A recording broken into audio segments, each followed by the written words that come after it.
Hi there, and welcome to the second study in our series in the Book of Ruth. This study is called Surprising Faith.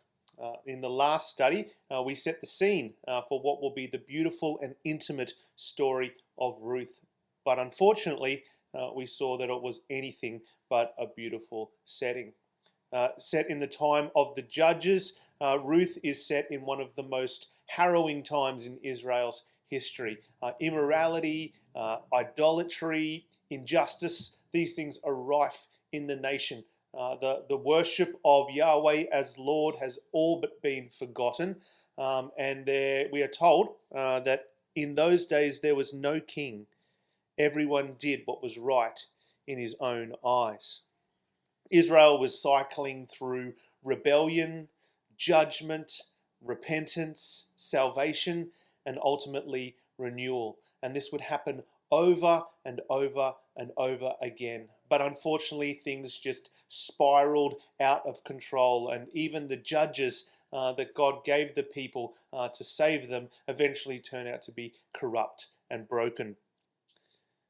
All of this is important for us to know because when we come to the first words of the book of Ruth and we read, "In the days when the judges ruled, there was a famine in the land, and a man of Bethlehem in Judah went to sojourn in the country of Moab, he and his wife and his 2 sons."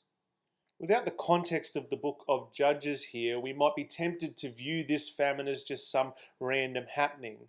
But because we know the context, we're supposed to assume that this famine is part of the judgment that Israel was enduring at this time. And even more so when we think of the fact that a family of the people of God are forced to leave the promised land. This is a sad indictment on the nation. And it becomes even sadder when we realize that this man's name is Elimelech. Elimelech means, "My God is king." And so what this means is that in a nation where you have a people who have no king, a people who have rejected God as king, a nation where people are doing their best to be their own king, the man whose name, "My God is king," is forced to leave. And while we're on names, the names of the people in this story are actually quite significant. His wife's name is Naomi, and this means pleasant. His sons' names are Mahlon and Kilian, which could mean humble plea and completion, but also can mean sickness and comes to an end. This is important because as we read through these first few verses, a series of unfortunate events makes this family, this man named "My God is King" and his wife named Pleasant, experience the nasty prophetic edge of their children's names. Firstly, the famine in the land causes them to flee to Moab. And this is significant because the Moabites were kind of infamous in the people of Israel, and they were not really the kinds of people that Israel would normally like to hang out with. They were the descendants of Moab, and Moab was the son of an incestuous relationship between Lot and his daughter. So there's this sort of sinfulness that covers the birth of this nation. There were a constant thorn in Israel's side as they tried to inherit the promised land. And they worshipped the god Shemosh, who, amongst other things, demanded child sacrifice from those who worshipped him. So the Moabites were not the kind of people that Israelites would normally like to hang out with. Secondly, Elimelech dies suddenly, leaving Naomi with her 2 sons in a foreign land. Thirdly, in order to secure the future of her family and Elimelech's line, Naomi marries her sons off to Moabite women, and this was normally frowned upon in Jewish society. And finally, after some time, both of the boys, Mahlon and Kilion, die, also leaving Naomi alone once again with her 2 Moabite daughters-in-law, Orpah and Ruth. At this point, Naomi decides that enough is enough. She hears rumors that Israel is experiencing the blessing of the Lord again, perhaps one of the cycles of renewal in this time. And so she packs up everything and starts to make her way home. But as she leaves on this journey, she thinks to herself, it's just not fair to take these two Moabite women with me. There's no future for these young girls with her.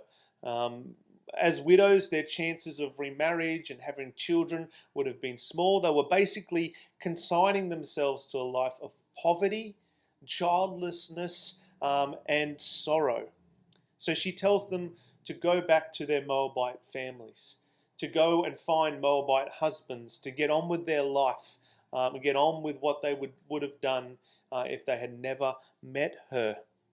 Orpah agrees through tears, hugs and embraces Naomi and heads home. But the text tells us that Ruth clings to Naomi. She does not want to leave. This is what she says in verses 16 and 17. Do not urge me to leave you or to return from following you. For where you go, I will go, and where you lodge, I will lodge. Your people shall be my people, and your God my God. Where you die, I will die, and there I will be buried.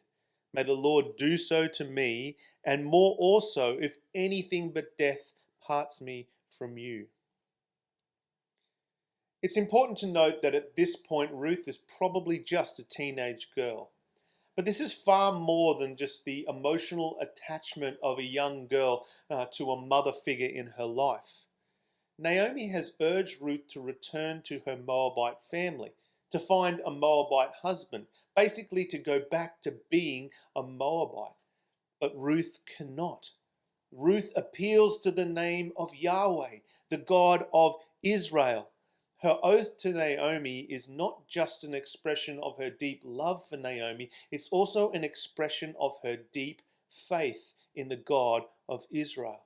Somehow Yahweh has captivated Ruth's heart, and she cannot return to her old life. The God of Israel will be her God regardless of what it costs her, regardless of how sorrowful her life from that point will be. She has been captivated by the God of Israel. So together, Ruth and Naomi return to Bethlehem. Upon arrival, two things happen that are pivotal to the story. Firstly, we see the reaction of the people of Bethlehem. They respond with shock and maybe just a little bit of gossip. The women ask themselves, is this Naomi? And it's kind of asked with this kind of cutting tone, almost saying, well, I guess that's what you get when you go and head off to Moab. Naomi replies in verse 20 and 21. Do not call me Naomi, call me Mara, for the Almighty has dealt very bitterly with me. I went away full, and the Lord has brought me back empty. Why call me Naomi when the Lord has testified against me, and the Almighty has brought calamity upon me? Naomi is broken and hopeless. It's so bad that she changes her identity. She can no longer think of herself as pleasant, but she can only think of herself as bitter. And so she asks people to call her Mara, which means bitter. Secondly, in verse 22, we see, and they came to Bethlehem at the beginning of the barley harvest. This might not seem like much. It might just seem like a random statement at the end of the chapter, but the barley harvest is actually a sign, a symbol that hope has returned to the nation. While Naomi has embraced this new identity of bitterness in her life, sees everything as hopeless, there is just a little seed of hope here at the end of the chapter. If God can restore a land that once was in famine to a land of harvest, then maybe, just maybe, God can restore this bitter woman in this bitter circumstance with hope. And that's what we're going to see in the rest of the story. But I hope you enjoy this study this week.